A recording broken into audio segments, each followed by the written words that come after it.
It's all just a bit pants, this self-isolation lark, innit?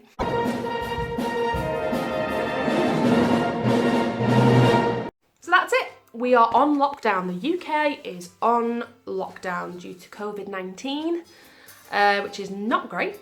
I am not enjoying it. No bands, no pubs, no go seeing your mates or anything like that.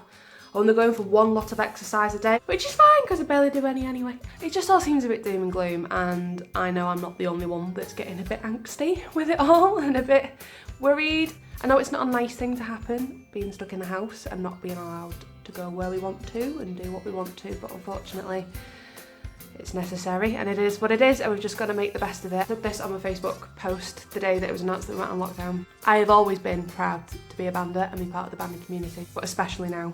The Facebook group Board Bandsman, if you are a bander and you are not on it, go and find it. It is fantastic. It has been such a source of happiness for me at the moment because I just feel like I've still got that connection with the banding world, which is great. So whoever set that up, please make yourself known because I am forever in your debt. Thank you very, very much. And to everybody that posts on there and just the entire banding world. We have our issues, but you cannot deny that we have pulled together.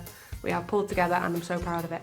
Anyway, that being said, we'll get off my soapbox. So in other news, Corrie's being shortened to only a couple of episodes a week. I don't doubt that the other soaps will follow suit, so you're going to run out of stuff to watch.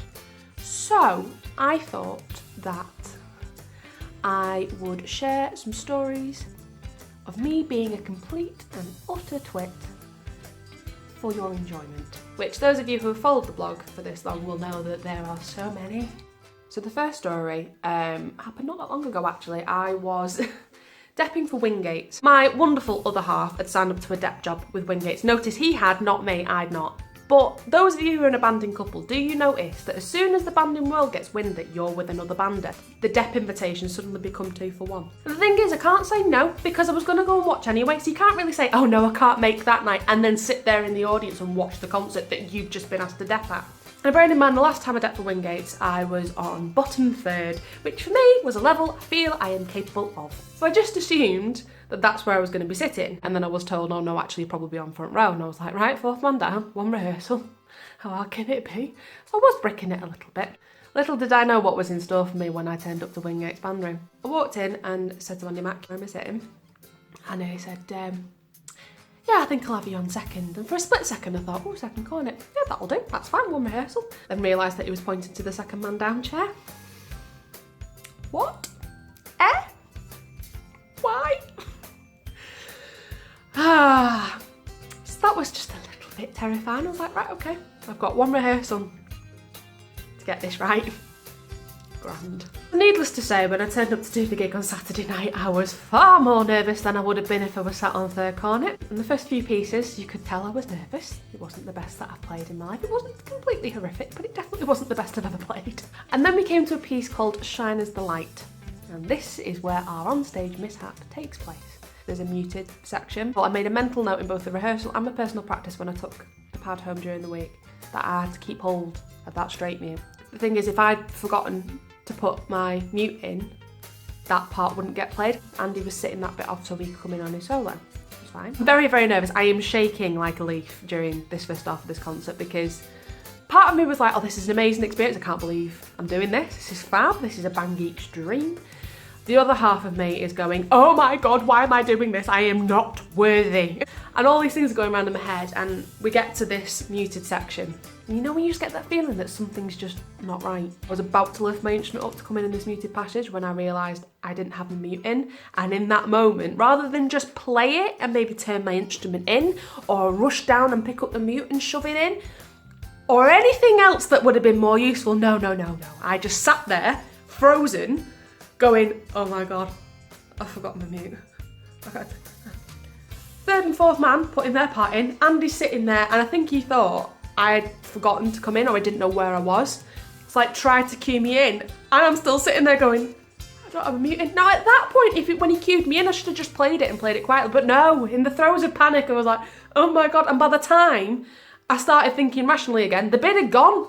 Andy was halfway through his solo. This, dear children, take note, is why you should always write stuff on your part. If I'd written on my part, keep hold of mute, I probably would have kept hold of it. Idiot. So the next onstage mishap I did write about on my blog, but it's too funny not to tell again. So last year, we were playing sort of an autumn concert in September. The girls had to wear a black dress or a black outfit for the first half, and in the second half you had to wear something that either entailed, I think it was blue, white or red, because it was like a proms kind of thing, you know, Great Britain and the flag and all that jazz.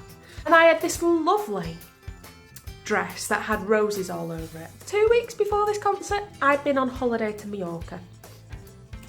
One of those all-inclusive ones where you put on about half a stone is what I put on in a week. Bearing in mind, I've not worn this dress since I put the weight on. It's got sort of a corset feature in it, so it kind of like pulls you in. Which is all very well when you've not been on an all-inclusive holiday and eating your body weight in chips. So I put the dress on, no issue, because it went up like a dream. And we were playing the piece Legends of Cafarthur? Or as we called it at Eccles, Legends of Fafartha, because none of us could say it right. So I'm playing away, got to the end of the note and breathed out and just felt this ripping sensation all the way down my back to like the bottom of my back. And it did take me a few seconds to realise what the hell had gone on. And then I realised, crap. The zip on my dress had broke and had completely split open. And then Marika, who conducts Eccles, went to stand me up at the end, trying to mouth to her, can't dress broke, can't stand up now. This piece was the first piece of the second half, so I had an entire half a concert to go with a broken dress. So I ended up turning to Simon, who plays first horn for Eccles. He's just a legend, especially in this scenario. He had a red waistcoat on. I ended up taking Simon's waistcoat, throwing it over the top, and kind of like stuffing my dress and buttoning it up, basically trussing myself into it with this waistcoat so it didn't fall down. Oh, it was mortifying, but one of the funniest things that's ever happened to me on stage. It's hilarious. So the next one, you know when you have an idea that in your head sounds really cool, and then in practice it just really isn't? Yeah. So I'm quite a big Bublé fan. I think he's incredibly cool, and his stage presence is just cool. And last year at Christmas, I had one of the coolest banding experiences ever. The fact that I got a piece arranged for me, but I got a chance to perform a piece with a full band, not as a brass soloist, but as a vocalist, which was just a very surreal experience and something I'll never ever forget, and I hope I get to do again. Those of you who read the blog will know Daffodil and Natalie, and us three together are the Three Musketeers. Well, Daffodil, also known as Matt Shaw, happens to be the conductor of Appleton Band and also is an incredible composer and arranger. He, in fact, is the person who composed the music that I've used for the intro on my YouTube, Fight or Flight, which you can purchase. I will leave the link below where you can purchase sheet music for that. He found a recording of, I can't remember who did it, and that's really going to annoy me now, basically of a mashup of Here Comes Santa Claus and Santa Claus is Coming to Town. And it's like a jazzy version of both of these songs with like little interludes of big band classics like Sing, Sing, Sing and that kind of thing. The poet and I didn't know it. And he said, wouldn't it be really good if I could arrange this for brass band and we could perform it with a vocalist? And I thought, yeah, that'd be so good, what a great idea. Then I realised who he meant by the vocalist. I was like, oh God. So Matt arranged this incredible arrangement of this mashup of Here Comes Santa Claus and Santa Claus is Coming to Town. And during the rehearsals when I was singing it, I thought, Michael Bublé does this a lot, where every time it goes into kind of like an instrumental section, he'll go, let's go boys. There's a bit with the trombones, or the trombones come in with ba, ba, ba, ba, ba, ba, da, ba, da, da, da, da, da, da, da, da. It sounds really cool. And I thought, oh, just before that bit, wouldn't it be really cool if I turned to the trombones and went, let's go boys. In my head, you can see in my head, it sounded really cool. In practice, I forgot that I don't have Michael Bublé's, you know, swingy, lilty accent. I have an accent from Wigan. What I should have done is put on the sort of swingy little sexy accent and gone, let's go boys. What it actually sounded like was this. Let's go boys. Let's go boys. Let's go boys. It just doesn't have the same effect, does it? Even as I'm saying it, I'm like, oh, that sounded really cool, that. And it's only when I was listening back to the recording, I was like, I should never have done that. Why did I do that? Who do I think I am?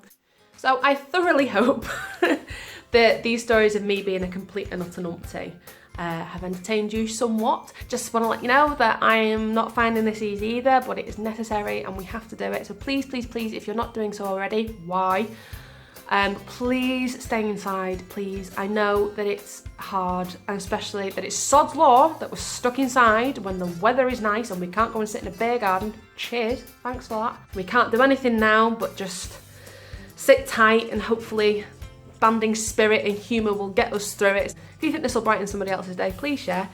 And we will get through this together. We will come out the other side. I know it seems like a bit of a long slog at the moment, and it may well be. 2 world wars, all the pits being closed. This is another thing we can add to the trials and tribulations that banding has faced, and we have still played on. So whether it's in your houses, in your gardens, in your basements, in your lofts, I don't care where, but please carry on playing. Please be there for each other, and we will get to the other side of this. Bye.